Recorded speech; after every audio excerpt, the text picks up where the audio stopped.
Let me know if y'all can hear me. Can y'all hear me?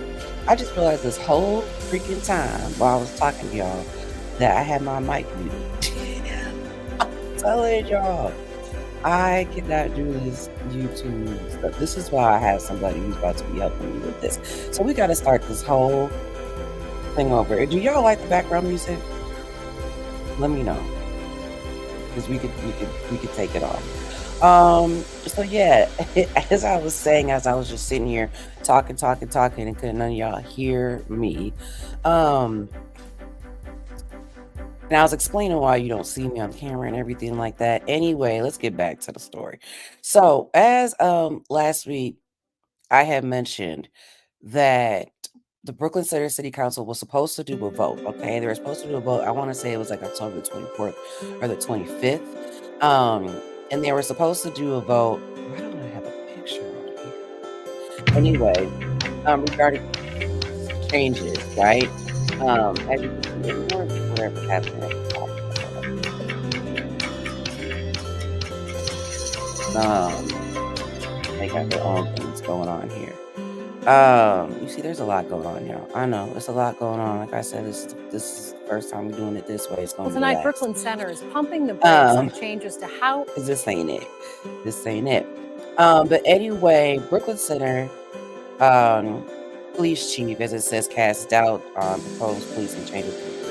As I explained, they were supposed to have a vote, and it was supposed to be regarding these police changes to policing, specifically when it comes to traffic stops. So meaning, if you have things like that would be ridiculous, like an air freshener, for example, hanging from your rearview mirror, even things like a broken tail light. There's a couple other things on there too, where maybe instead of like fully pulling the person over, they can just it could be like a mail-in ticket type situation. I don't like this background. And so, um, excuse me. And so that's why you don't see me, y'all, because I got a cold or something looking crazy. And so last Monday, the city council was supposed to vote and approve these things. And they decided to table the vote until December. Now, the thing about it was that really stuck out to me was the fact that during when I was watching the news coverage that was on Fox 9, um, they were saying how, or actually, it was Katie Wright was saying how the police chief had basically backtracked on everything that he said, and she said that um, up until that point, everything had been he had been on board with everything, and up until the point where he got to this vote, everything, like I said, he was on board, and then he got up there on the podium and said that he basically was not in support of the changes, that it wouldn't be, in his words, things that his current officers want, nor um, any new officers would want as well. And so decided not to go along with it. And so in the coverage I was watching specifically, that was Fox 9, um, Katie Wright was saying how basically it was a slap in the face. That up until that point, he had been all the way on board. You know what I mean? And really didn't know what happened. And so if it wasn't for actually Katie Wright and Amity Dimmick, I would not even have known that the vote was going to be happening. Um, and and there wasn't too much coverage after. I was actually surprised that I even found the article that you're looking at right now, because when I first was looking into this story, there was only a couple. I didn't even see this one. I mean, it may have been there, but I didn't even see it come up. So, of course, in true Miss Margaret Live fashion, I'm like, I want to talk to the people who are directly there, who are directly impacted. I want to talk to the people who, are in the know and know what's going on. So, I reached out to Katie Wright and Amity Dimmick, and I'm like, hey, would y'all come on the show so we could talk about this and tell the people what they really want to know? So they should be coming on later on this morning, closer to the 8 o'clock hour. And drop down in the chat wherever you're viewing from, if you're on Facebook, YouTube. I can have this go into a couple different places. Let me know that you could see this.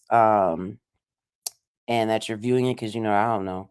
It looks like y'all can see it, but as you know, when I first started talking this morning, I was on mute and didn't even know it.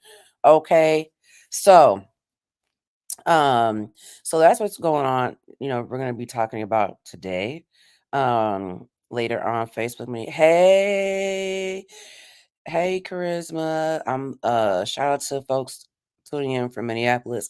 I'm gonna let y'all know this is gonna be a rough show today. It's gonna be a rough show, okay? Because I was not planning on moving over to this route until like January. So if you see me flipping around, it's just a lot going on because this is a rough show. So I appreciate y'all hanging there with me. Um, and so yeah, this is something that I definitely want people to be paying attention to. The thing about it too is now they're saying that the vote may not happen until December the 6th, y'all. December the 6th. Okay. So it could be, it could be a minute until this happens. So we're gonna be talking about that later on today. Um and everything that's going on with that. Now we are going to move on. Normally, I start with more national news when I do the show. I wanted to start with that just so folks are aware of, what the conversation will be a little bit later. Um, and so we're gonna switch gears here just a little bit. I want to take your attention over to a story. It's not a local story, but it's an important story. So there is, and I haven't seen a lot of coverage on it. So you already know how this show goes. If I don't see a lot of coverage, then I feel like okay, I need to get in there and cover it. Okay. So I don't know if you all heard of the young man. He's 14 years old. Excuse me, and he actually developed a soap that is to be used to treat cancer. Sorry, it took me like forever to get that out, y'all. Anyway, because I wanted to pull up his picture right here. So let's go ahead and take a look. Like I said, I would have moving forward, it's gonna be smoother. So anyway, as you can see, this man, young teen right here, um, as you see, was a part of this 3M Young Scientist Challenge. So he won. He won this Young Scientist Challenge. His name is Heyman Bekele. He's only 14 years old. And I don't even really, I can really just kind of talk off the top of my head with this one because I read so much into it. But so he is actually from Ethiopia. He lives in Virginia, but he's actually from Ethiopia. And so he came to the US, I want to say when he was about 4 years old. And one of the things that he talked about was the fact that when he was in Ethiopia, or not, yeah, Ethiopia, um, witnessing a lot of people working out in the sun, right? So obviously, we know being out in the sun a lot, can make you more susceptible to getting things such as skin cancer. And so he developed this soap used to treat skin cancer based off that inspiration. And so he won this 3M Young Scientist Challenge, and he was saying that he believes, and he's right, that young people have some of the greatest impact on our society and the way things work moving forward. And I 100% agree. And so I wanted to definitely give some attention and praise to this young man because, as I said, he's not a young man. So that's the thing. He's not a young man. He's a teen. And I'm very careful to say that because, when it comes to Black boys, they be trying to make them older than what they are real quick. So he's a teen. And he, developed this amazing invention. I don't know where, from this point it goes, how it works distribution wise, but I know for a fact that he said one of the main reasons why he wanted to do this is because he wanted to find something that was affordable for people. He talked about a lot of people, where he was from who would get sick, who would get maybe with skin cancer, what have you, then they wouldn't have the financial resources to actually get the treatment, right? So, um, and so that's why he developed this. So I just thought it was an amazing thing. I wanted to make sure that I bring, light to that. I'd like to try to start off with more positive stories than not on this channel. Okay. So we are right now going to take a quick break. I need to check in with our guests later on. Um, but to make sure that they're all good and get those things going, and then we will be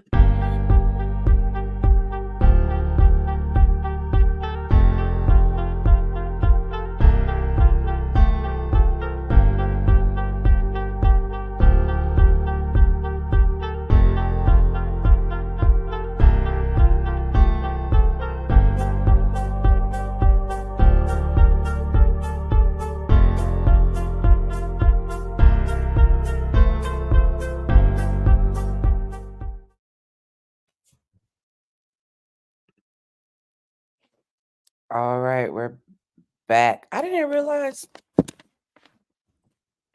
Can y'all hear me? Because I don't be knowing how this thing works. So as you could see, actually, I didn't realize it was gonna just pop up like that for me. Okay, okay, okay. We getting this together. We getting this together. I ain't gonna be doing this just engineering my own show for long though. Uh, just so y'all know. So anyway, I saw this recently, and yes, this is usually I start with more national news, but I saw this, and really, I feel like even though yes, it is Minnesota's our Attorney General Keith Ellison, this would be something for anyone to know. Especially because if a lot of people don't maybe realize that when it comes to a lot of these lenders, or maybe it's a credit card company, stuff like that. In certain instances you can actually report that to the attorney general's office. But let's go ahead and get into it. Make sure wherever you are tuning in from, whether it's Facebook, whether it's YouTube, what have you. I didn't stream to LinkedIn and Twitch today because we still trying to figure all this stuff out, but let me know where you are tuning in from.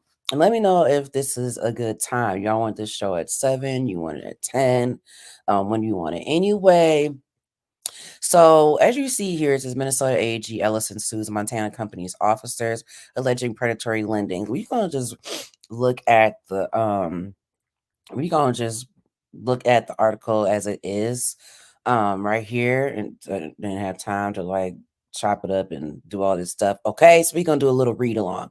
What it says here is Fort Belknap short-term lending operations might not be able to do business with anybody, okay, in Minnesota for much longer. Okay, because our good friend Attorney General Keith Ellison sued their ass. Okay, obviously this is not how it's written, but we're gonna make this my little theater. Okay, I'm gonna read it how I would say it. Okay, if I wrote this, sued their CEO as he should and board chairman this week. Okay, alleging the companies have been violating state and federal law by handing out and collecting on loans with exorbitant interest rates. They could have just said high. Could just said high interest rates. Anyway, those companies are owned and operated by this Fort Belknap Indian Community Tribes through their economic development company, Island Mountain Development Group, and bring in about 90% of its revenue, which was about $130 million annually as of 3 years ago. So let's go into this lawsuit, okay? The lawsuit filed in federal court this week marks the highest profile legal challenge to IMDG's lending companies, which are now ongoing in at least 3 other states. The company had a leadership shakeup earlier this year and has alleged its former attorney engaged in financial malpractice over the past several years. Now, here's what Keith Ellison had to say in a statement regarding this. He said that these businesses have been engaging in the worst kind of predatory lending, and I'm glad to bring this lawsuit to stop the harm they are causing and help people for their lives. Ellison said, let this serve, he goes on to say, let this serve as a warning to any other businesses charging these illegal and outrageous interest rates. That's why I was saying they could use that word earlier instead of trying to use this other big word.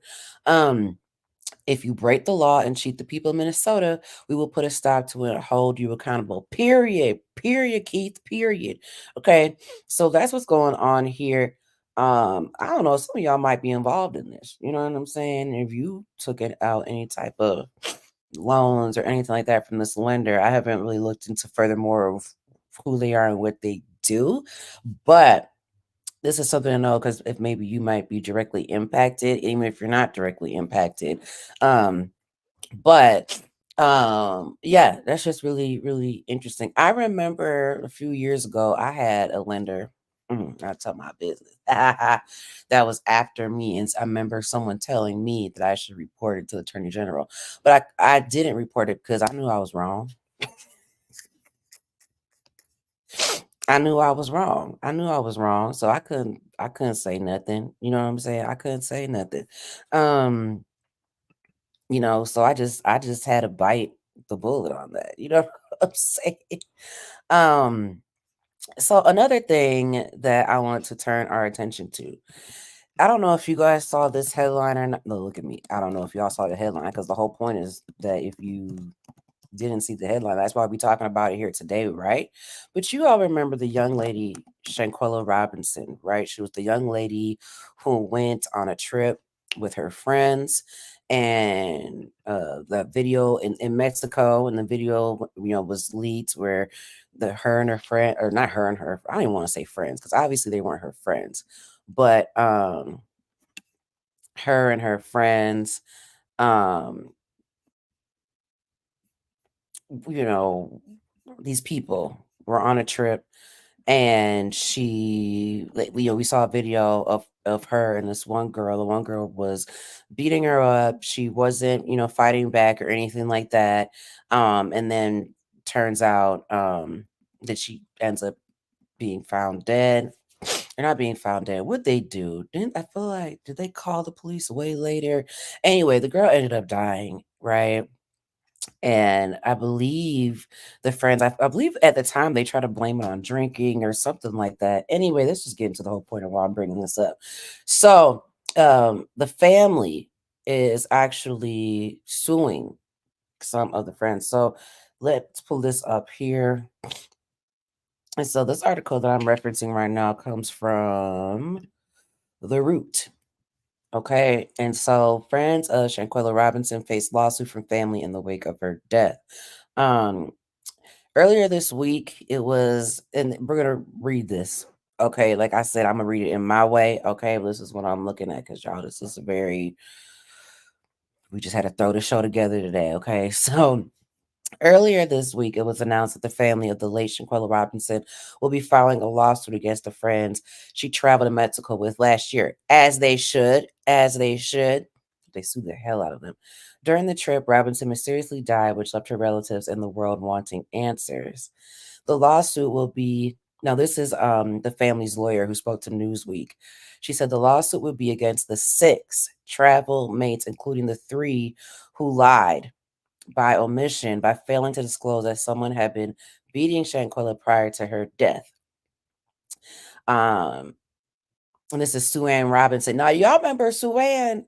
If y'all watch Ready to Love, y'all remember Sue Ann was on Ready to Love, which was like crazy to me. I don't know. Not crazy to me, but I was not expecting to see. I saw her on Ready to Love first. So seeing her on Ready to Love first and then seeing her in lawyer mode with this case was like, what? Kind of shocking. Like, I mean, people are real different when it comes to dating, obviously. I didn't see this for her from the show, but seeing her actually represent them and stuff, I'm like, okay, I can see it. So anyway, let's jog our memory. October the 29th of last year, 25-year-old Shaquella Robinson died while vacationing with a group in San Jose, located on the southern tip of Mexico's Baja California. Those who traveled with Shanquella first said that she died of alcohol poisoning. Right, that was the thing. They said she died of alcohol poisoning. However, an autopsy report revealed that she died from a severe spinal cord injury, an atlas luxation. Jesus Christ. Shortly after her death, the video began making its rounds on social media that would show a woman who was identified as Shanquella by her family being violently attacked by another woman. And, if you remember in the clip, you could hear someone in the background saying, can you at least fight back? Which was so crazy. And this, of course, has sparked a lot of outrage. And honestly, I feel like if it wasn't for the community, really, just the nation, the world saying, "Oh hell no," you know what I'm saying? All these people need to be put under the jail, blah blah blah, and maybe we wouldn't have even gotten this far. So thank God that the tape did get leaked. Um, and so they said that the woman who was fighting her, and she's not listed here, has, is supposed to be here in the United States. But of course, she's on a social media. It doesn't say here, but I'm sure there's an article that says her name. Um, and so basically, it's pretty much it, as far as with this. But yeah, so they're suing them as they should. as they should. I hope that they get them for everything they have, everything that anyone has that would come after them, okay? Because that was absolutely ridiculous. And so this is definitely a story that, we all got to continue to follow. Um,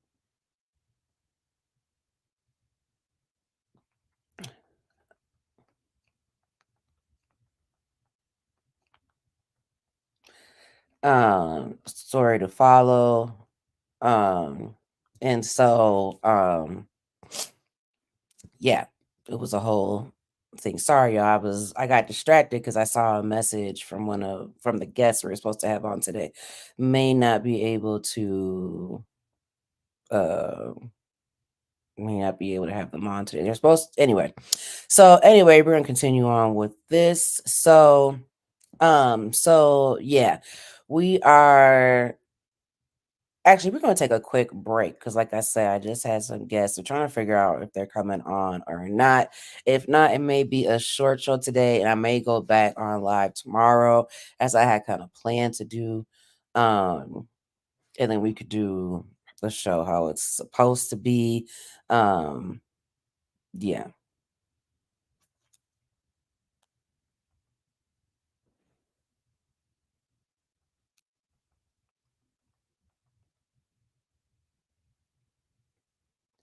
So,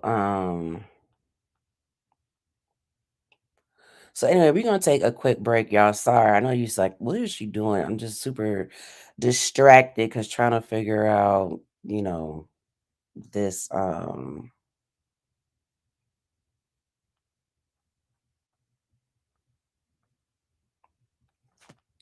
figuring out some things. So anyway, all right. Let's see. Let me try okay. So that's why I say we're trying to wake the guest up, y'all. We're trying to wake the guest up. uh, I'm telling y'all, this time frame, I don't know. We're gonna see. So anyway, we're gonna take a quick break and get this together, okay? And then I will be right back.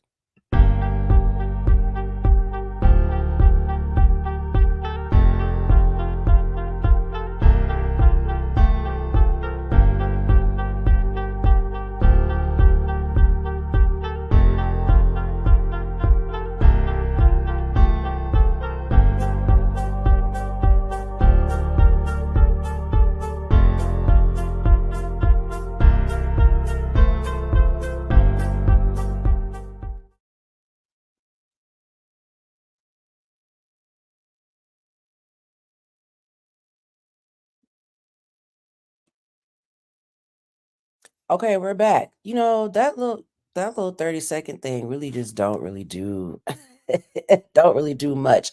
Um what we need to talk about what's going on. If you're tuning in, also let me know where you're tuning in from. Make sure you drop down in in the chat. Shout out to those who are rocking with me. I see, hey, Charisma tuning in from Minneapolis. Thank you so much for tuning in. What is going on in Georgia, y'all? I have seen so much when it comes to Georgia. First, I've seen the thing about a woman's home being demolished. Then there was the story about the woman whose son, and we can talk about that in a minute. Son was basically buried. He was pulled over stopped by the police and was buried, and they never told her. And then I saw just what I'm about to pull up here. A teacher in Georgia who I guess was beating a student left marks on himself. I said, "What is going on with Georgia? Let me get out of this real quick, okay? So we can go ahead and pull this up because I don't even know where to start." And a lot of this, shout out to I don't know if you guys follow the neighborhood talk. Um,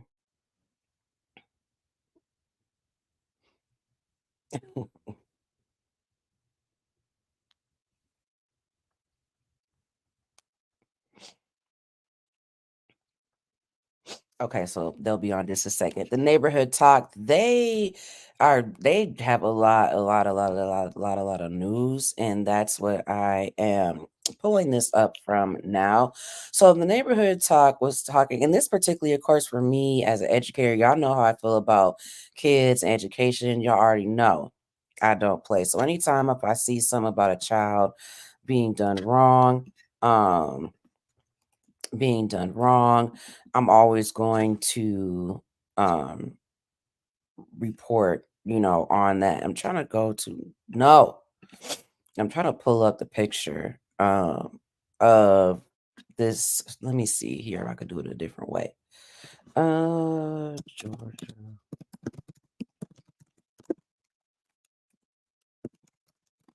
Sorry if y'all can hear me type.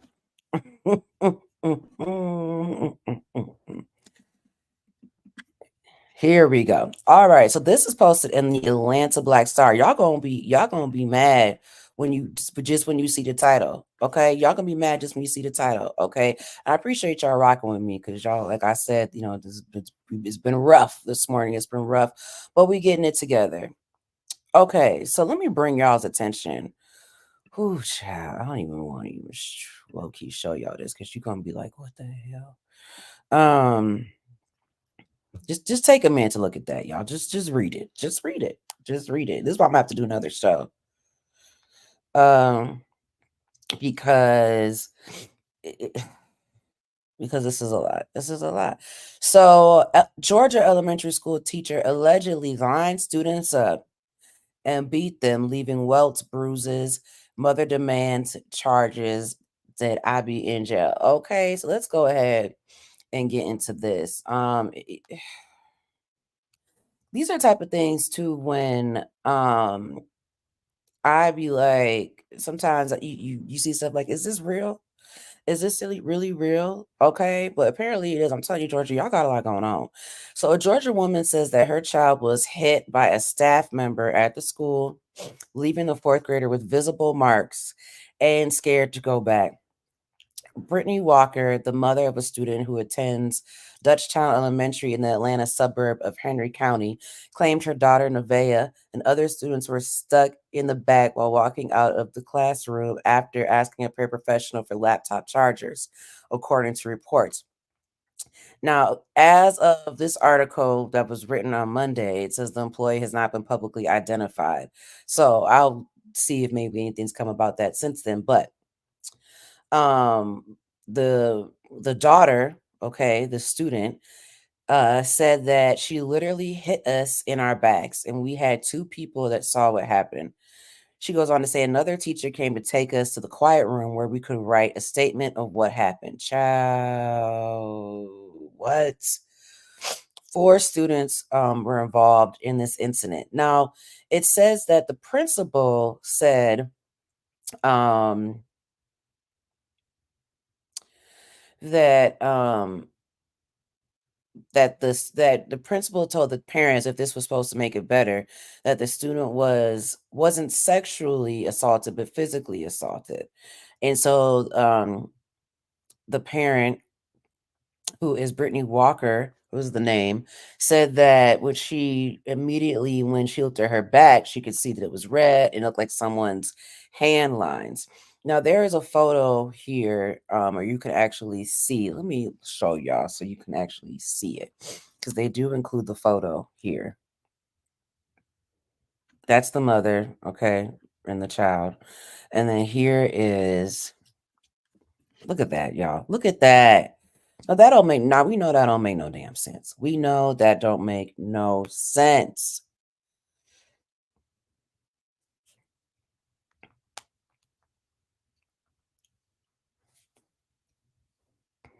That don't make no dang on sense. Um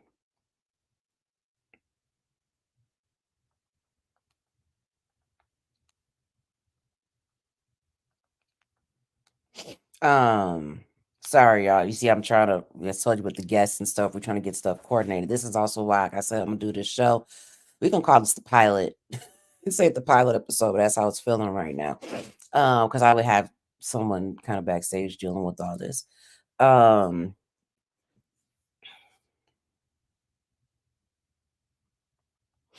um this is insane. Now y'all know me.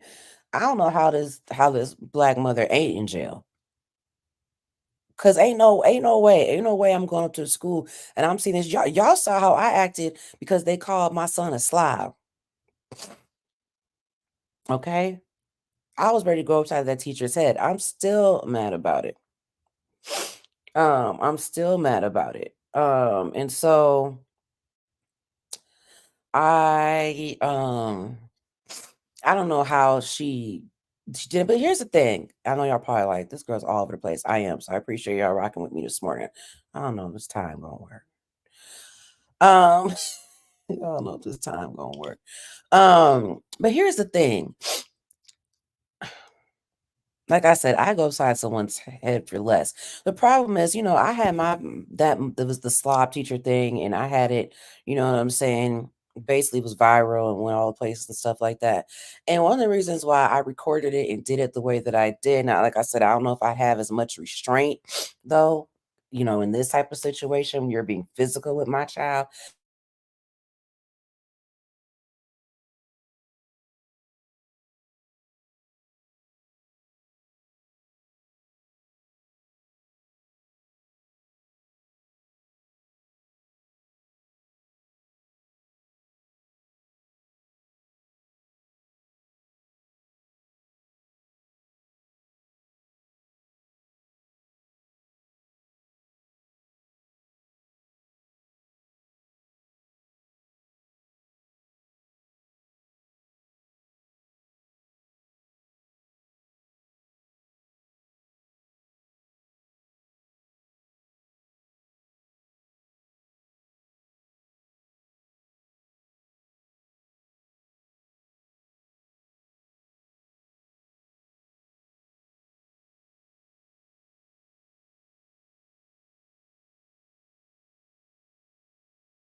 Y'all know me. Where there is a will, there is a way. Okay? Where there is a will, there is a way. Okay? My computer just shut all the way down. All the way.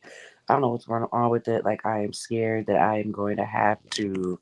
Um, I need to put a picture up. So, what if I am talking not on here? I don't just look like a ghost. Um, but this, of course, this happens, right? Shuts all the way down. Yeah, I feel like that was God. That was God saying this ain't this ain't it today. This ain't it today. But I wanted to come on and bring y'all some type of show. And obviously it was supposed to go on longer, and it definitely wasn't the smoothest show as we're you having to utilize and all this type of stuff. But tomorrow we're gonna try again. Don't worry, y'all. Tomorrow we're gonna try it again. My guests weren't able to join this morning anyway. I'm gonna pray that I get this stuff figured out.